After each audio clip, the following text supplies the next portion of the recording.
mahaba naman ang inyong mga PC.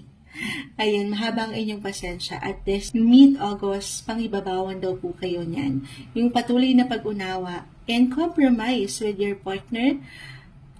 Patuloy na pagsabay, mapa-partner in business man ito, or partner in life, relationship-wise. Andito pa rin po yung support. Hindi kayo nag-iisa. Patuloy na pag-angat nung pag-unawa. Kahit pa, merong ilang pagkakaiba na pwedeng umangat. Lahat naman tayo may differences talaga. Pero uulitin ko, sapat na pag-unawa. Two of Cups, napakagandang indikasyon na fully support ng inyong mga partner. Okay? The Emperor, Knight of Pentacles, King of Pentacles. King of Swords, yung pagiging entrepreneur nyo, pagiging leader nyo, ay andito. So dyan, sobrang may ilang delays po, ilang kabagalan. At dyan, minsan may ilang tao, reversal yung energy,